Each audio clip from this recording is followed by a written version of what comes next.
और आखिर ये बात है, कई लोगों को समझ में नहीं आ रहा है कि आर्ट ऑफ लिविंग क्या चीज है, जीवन जीने की कला क्या है, इसके बारे में कुछ बताइए। ऐसे मन में हो रहा, चल रहा है ना कुछ लोगों के मन में।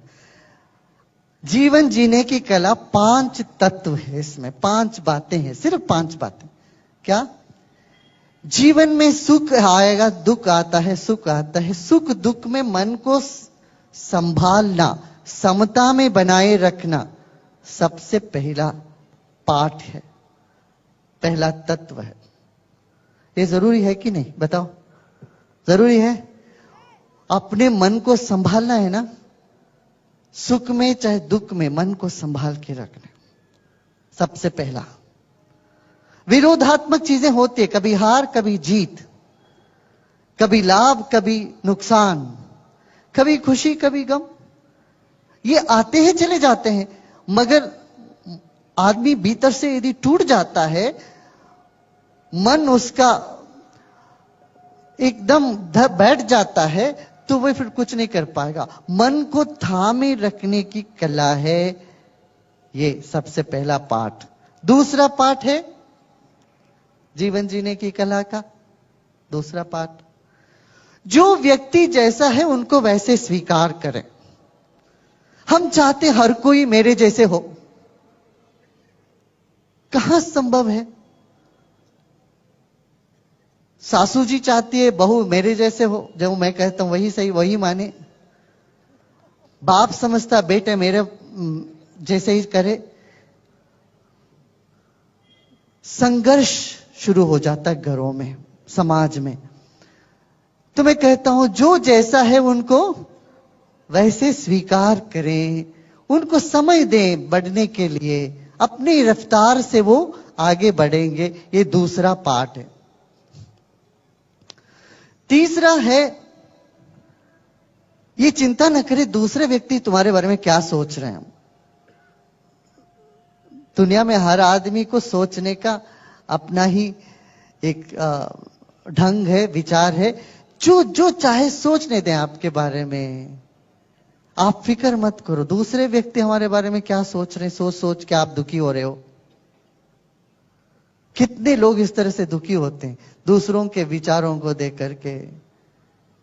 फालतू है, समय खराब है, इससे जीवन खराब है। जीवन बहुत मूल्यवान है, इसलिए मैं कहूंगा दूसरों के फुटबॉल मत बनिए। ये तीसरी बात। चौथी बात है, जब हमसे भूल होती है तो हम कहते हैं कि हम भूल हो गया जी क्या करें। पर कोई और करता हो तो हम कहते हैं इसने तो जानबूझ के करी। किसी और के भूलों पर हम समझते हैं इसने जानबूझ के करी। सो न करिए, क्षमा करें। ये ना सोचे दूसरा कि हमसे माफी मांगे तब माफ करूंगा। मांगे ना मांगे, अपनी तरफ से सबको माफ कर दो कि आपका मन खाली हो जाएगा, आप खुश रह पाओगे, आप हल्का महसूस करोगे। नहीं तो जिसके ऊपर नफरत है वो दिन रात आपका मगज खाता रहेगा, वो व्यक्ति बैठ के, तुम वैसे हो जाओगे उनके जैसे। इसलिए मैं कहता हूं क्षमा कर दो, माफ कर दो। कोई माफी मांगे बिना भी माफ कर दो। तुम कम से कम अपने मन को बचा लेना। क्षमा ये बहुत बड़ी चीज है, बहुत मुख्य चीज है। जीवन में हमें सुखी रहना हो तो एक क्षमा हमारे जीवन में लानी पड़ेगी हमें। हा? अष्टावक्र महर्षि यही कहते हैं, भाई तुम्हें मुक्ति चाहिए तो दया, क्षमा, आर्जव, सरलता, इसको तुम अमृत जैसे मान के जीवन में बना लो। आप अभी कर सकते हो क्या? देखिए आज तक जिन जिन के तरफ तो आपकी नफरत है, कुछ है, द्वेष है, एक ही मिनट लगता है उसमें। 1 मिनट सोचो, चलो मैं माफ कर दिया सबको।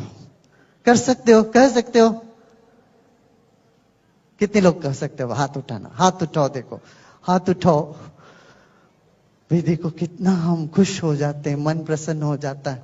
अच्छा आपको लगता है मुश्किल है माफ करना, मैं एक और उपाय करूंगा। जब गुरुजी आपके शहर में आते हैं, आपका फर्ज क्या बनता है? दक्षिणा देने की फर्ज बनता है नहीं क्या? जब एक गुरु जी अपने घर में गांव में आते हैं तो हमारा कर्तव्य क्या होता है? गुरु को दक्षिणा देते हैं। मैं दक्षिणा के रूप में आपसे 2 चीज मांगूंगा। एक तो जिससे आपको नफरत है वो नफरत मुझे दक्षिणा में दे देना, उनको जाके मिठाई बांट देना। और दूसरी बात, आपके मन में कोई चिंता सता रहा हो, वो चिंता को भी आप मुझे दक्षिणा के रूप में दे दो। अपनी चिंता मुझे दे दो। यही 2 दक्षिणा मुझे चाहिए। आप मुस्कुराते मुस्कुराते रहो, जीवन में आगे बढ़ो, सेवा के काम में लगो, सबकी सेवा करो। वही ईश्वर पूजा है।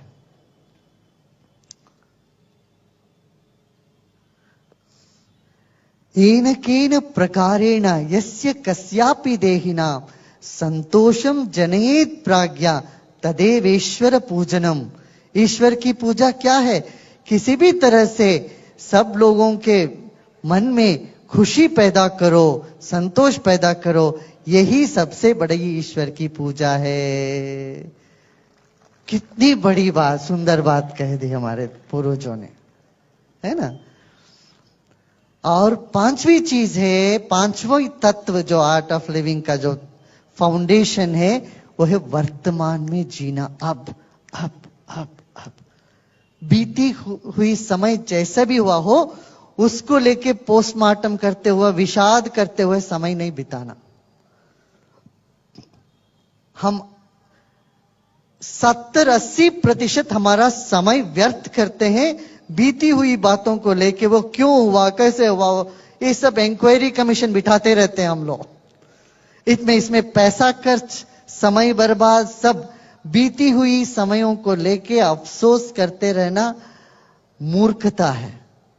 बुद्धिमत्ता यही है जो बीत गई उससे पाठ सीखा, वर्तमान में खुशी से आगे बढ़े, वर्तमान में जियो। ये जीवन जीने की कला है।